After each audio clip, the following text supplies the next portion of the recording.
Bonjour, ravi de vous retrouver ce matin. Regardez, sur le plateau de Thé au Café, il y a une guitare, là. Il y a un micro. Alors, qu'est-ce qui va se passer? Je pense qu'il y a une artiste, en fait, qui nous attend. Ça nous fait vraiment plaisir de la recevoir. C'est Carla Bruni qui est avec nous et elle va émailler cette émission de diverses chansons. Et puis, bien sûr, on va parler de son album. Bonjour. Bonjour. Ça fait plaisir de vous revoir. Merci. Vous allez bien? Je vais très bien et Bon, vous? ben ça va bien. Surtout, je sais que vous allez nous interpréter un titre de votre nouvel album et puis on va fredonner de ce qui nous vient un peu à l'esprit, comme ça, ce que vous avez en tête. Ah. C'est d'accord? Avec plaisir. Bon, vous savez aussi, dans cette émission, on aime bien revenir un petit peu en arrière. Et c'est vrai, il y a une chose que vous dites, je suis bavarde. De quoi vous aimez parler? En fait, les bavards, ils parlent de... peu importe peu importe le sujet, c'est ça les vrais bavards, non? J'aime parler de tout. Et surtout, je parle facilement. Mais je viens d'un pays de bavards. Hein. Je suis née dans un pays de bavards, d'un pays où les contacts sont très faciles. Quelle est la première image, Carla, qui vous vient à l'esprit quand vous parlez de votre enfance et que vous pensez à votre enfance? La première image, en pensant à mon enfance, c'est l'Italie, c'est la douceur. C'est ma mère et ma grand-mère qui m'a beaucoup élevée, qui était française. Principalement des femmes. Non, je me souviens de mon père, de mon grand-père, de mon frère. Ils vous ont apporté quoi? Ça, je peux pas dire en vérité. Sans doute un équilibre que j'ai encore aujourd'hui, mais ils m'ont apporté leur présence. Vous savez, c'est une famille, c'est comme ça. Hein. C'est confus, ça peut être désastreux, mais ça peut aussi être chaleureux et plein d'équilibre, d'amour. Et de déséquilibre aussi. Absolument. On chantait chez vous? On jouait beaucoup de piano, de musique. Votre mère? Votre Et père. mon père. Bella Ciao, ça se chantait en famille? C'est un peu le chant des partisans. Ça ne chantait pas du tout. Ben, surtout, vraisemblablement pas chez vous aussi. Ça, c'est connu dans l'Italie entière, mais pour l'Italie, c'est une chanson, c'est le chant des partisans. Tandis c'est qu'à révolutionnaire. l'étranger, c'est un peu une chanson, plus que révolutionnaire, c'est un chant de partisans, c'est-à-dire c'est un chant contre la guerre. Vous aimez la chanter? Ouais, j'adore la chanter. Je voulais que je la chante. Un petit bout? Je chante, Ouais, je vous volontiers, chante. oui. Un petit bout de Bella Ciao. Oui, ça va Elle est bien commencer fameuse, l'émission.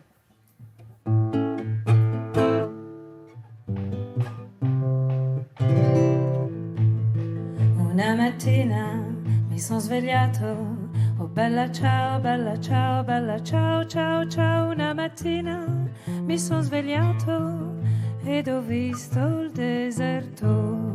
Oh partigiano, portami via, oh bella ciao, bella ciao, bella ciao, ciao, ciao. Partigiano, portami via, che mi sento di morire. E se io muoio, oh partigiano, oh bella ciao, puoi chanter avec moi. E se io muoio, oh partigiano, tu mi devi seppellire, mi seppellirai lassù in montagna. Oh bella ciao, bella ciao, bella ciao, ciao, ciao, mi seppellirai lassù in montagna, sotto l'ombra di un bel fiore. E tutti quelli che passeranno, oh bella ciao, bella ciao, bella ciao, ciao, ciao. Tutti quelli che passeranno si diranno che bel fiore.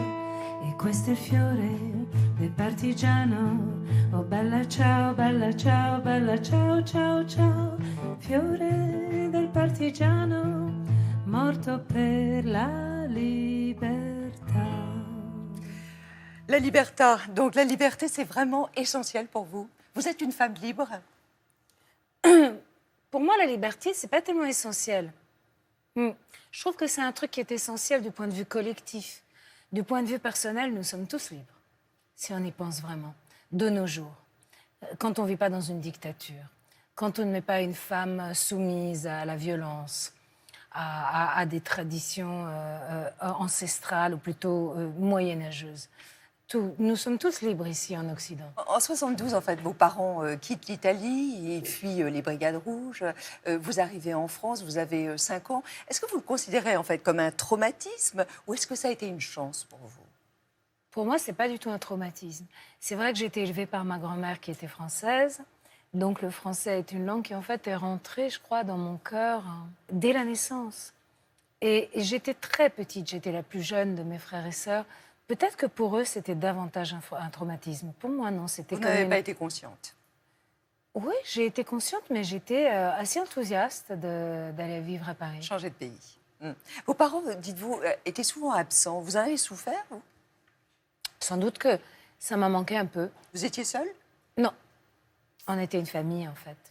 Donc on était toujours entourée. Avec ma grand-mère, ma sœur, mon frère, ma tante. Vous avez été privée d'eux? Non, un peu privée de ma mère, sans doute, dans la toute petite enfance. Parce que c'était... à cette époque-là, les parents passaient pas leur temps collés à leurs enfants. Vous étiez une femme, une jeune fille rebelle? J'étais rebelle, mais je me faisais pas attraper, quoi. Donc, j'étais pas très frontale. Et je le suis toujours pas. Vous n'aimez pas les conflits? Si, j'aime bien les conflits, mais j'aime pas quand ça me tombe dessus. J'aime qu'on me laisse tranquille, en fait. Votre premier acte de désobéissance, vous vous en souvenez? J'ai toujours été désobéissante, mais personne s'en rendait compte. C'est mieux que tout. Même insoumise? Insoumise. Je suis assez soumise, moi, à la vie, à la société, à la tradition. Non, non. Insoumise, ça me correspond pas tellement. Vous êtes conventionnelle? Pas vraiment. Non plus. Donc vous êtes atypique?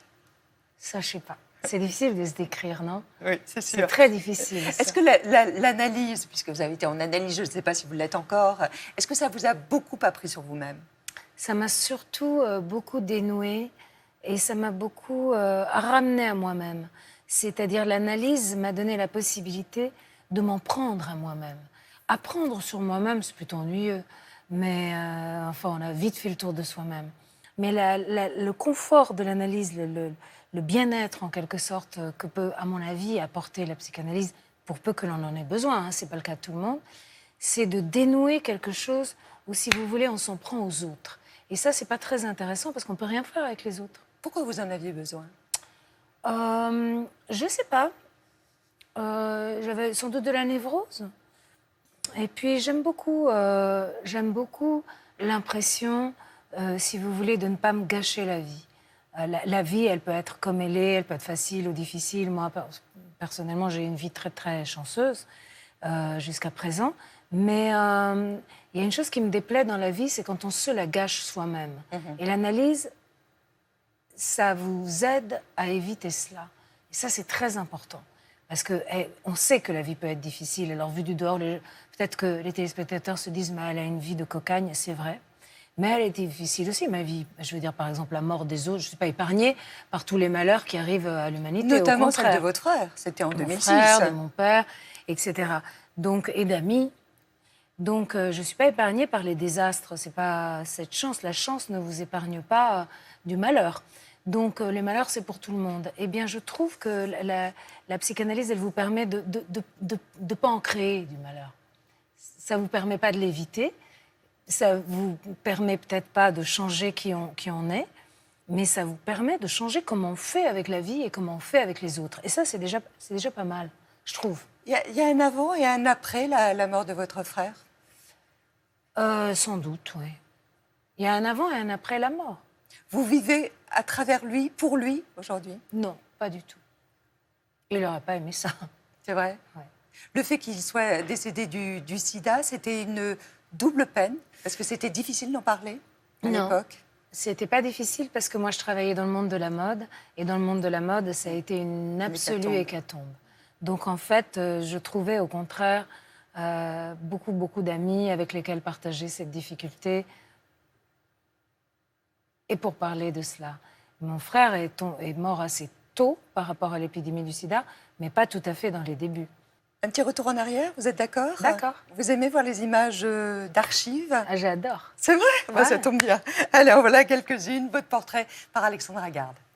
Tout le monde est une drôle de personne. Et vous, Carla, peut-être plus encore. Un brin de mystère, un peu sorcière, mais aussi fée. Vous avez le don d'ensorceler. Mais prenez garde à ma beauté, à mon exquise ambiguïté. Dans les années 90 déjà, presque tous les grands couturiers, Christian Lacroix, Yves Saint Laurent, Valentino, Lagerfeld, ont succombé à votre plastique rêvé, faisant de vous l'un des top modèles les mieux payés du monde. Comprenez bien que je ne vais pas m'en plaindre.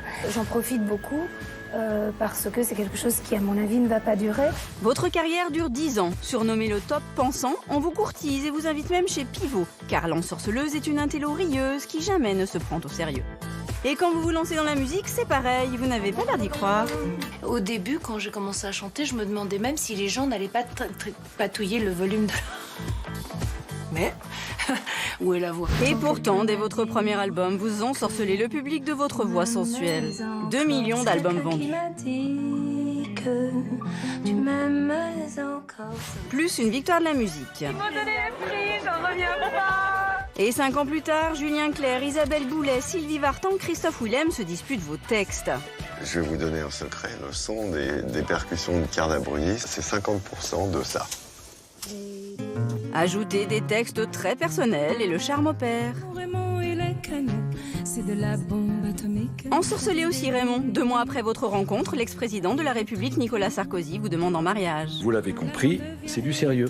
Après l'image d'un couple bling-bling, vous devenez une première dame singulière qui, durant 4 ans, s'engage avec discrétion. Pour l'instant, j'écoute ce qu'on me dit. Et toujours avec cette même décontraction. C'était parfaitement prévu. Un rôle ambigu et compliqué qui séduit à nouveau les médias. Tous ensorcelés, vous dis-je. Mais méfions-nous quand même et gardons en mémoire cette scène du film Paparazzi. Attention. Le pauvre Patrick Dempsey. Vous vous souvenez? Je me souviens très bien, mais ce qui est drôle, c'est que très peu d'années après cette scène où je jouais moi-même et Johnny Hallyday, lui-même, c'est mon ami Daniel Thompson qui avait co-écrit le scénario et qui m'avait demandé de participer à ce film. Je crois d'ailleurs que le metteur en scène, malheureusement, est décédé. Et donc, je tape à bras raccourcis, comme je ne suis pas actrice, je tape à bras raccourcis sur Patrick Dempsey, qui est, lui, un très bon acteur, et qui se protégeait. J'ai quand même cassé le sac en question. Qui joue le qui rôle joue du le paparazzo. oui. Et puis, quelques années après, même pas quelques mois après, je rencontre dans une brasserie Patrick Dempsey et je vais aimablement lui dire bonjour. Et là, il me dit, d'un air très flou, je vous remets pas du tout.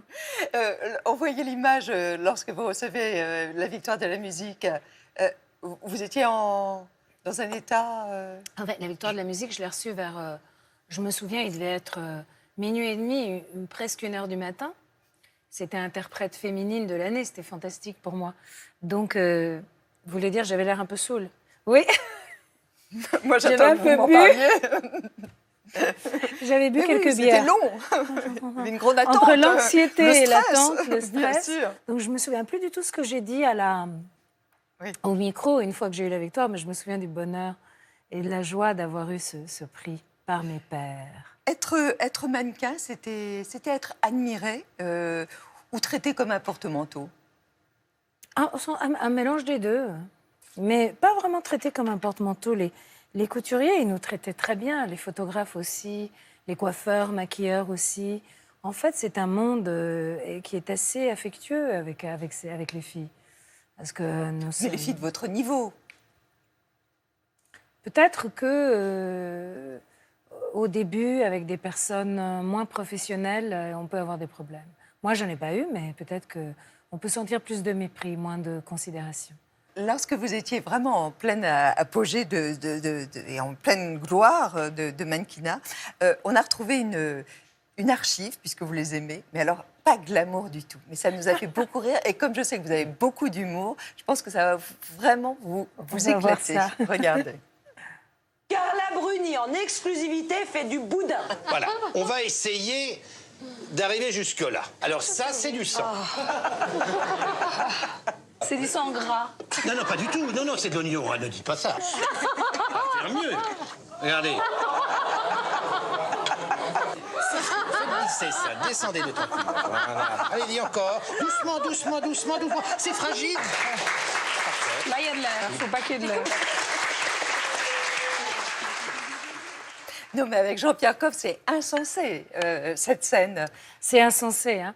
Et ce qui m'avait étonnée à l'époque, c'est que dans une émission de femmes qui C'était Froufrou, hein, qui pardon. brandissait à bout portant le féminisme, à chaque seconde, la seule chose qu'ils avaient trouvé à faire avec une fille qui était dans des seuls métiers où les femmes avaient plus de place que les hommes, parce que le mannequinat est un des seuls métiers où les femmes sont plus connues que les hommes par un effet de marché, hein, c'est-à-dire qu'il y a moins de marché cosmétique et mode pour les hommes que pour les femmes, bien qu'il y en ait un aussi pour les hommes. J'avais été stupéfaite à l'époque qu'un groupe de femmes féministes me fasse habiller en soubrette et me fasse faire la cuisine. Mais vous l'aviez fait quand même. Non, je suis polie, moi. Quand on s'est mis d'accord sur éventuellement des chansons à interpréter comme ça dans le thé au café, vous m'avez dit, enfin moi je vous ai dit, ah Barbara, est-ce que vous connaissez? On m'a dit, bien sûr, je connais Barbara. Ah, et je alors, l'adore. voilà. Et vous avez vu de plus le spectacle avec Gérard Depardieu. Vous avez J'ai beaucoup vu ce apprécié. spectacle. Alors, je l'ai plus qu'apprécié. Je suis là avec mon homme. On est allé un soir, c'était au Bouffe du Nord. C'était la première, comment vous dire, fournée, Oui, si avant j'ose le dire, Cirque d'hiver. de ce spectacle. Maintenant, il est au Cirque d'hiver. Mais pour moi, ça a été un moment d'émotion incroyable. Incroyable. Et de voir Gérard chanter comme il chante Barbara. Je crois que personne n'a chanté Barbara comme lui. C'est un artiste dans toute sa Complet. splendeur. Je vais vous chanter une chanson de Barbara que j'adore. Je l'ai trouvée devant ma porte un soir que je rentrais chez moi. Partout elle me fait escorte, elle est revenue, elle est là, la renifleuse des amours mortes. Elle m'a suivi pas à pas la garce, que le diable l'emporte. Elle est revenue, elle est là, avec sa gueule de carême, avec ses larges yeux cernés. Elle nous fait le cœur à la traîne, elle nous fait le cœur à pleurer. Elle nous fait des matins blêmes et de longues nuits. Désolée la garce, elle nous ferait même l'hiver en plein cœur de l'été.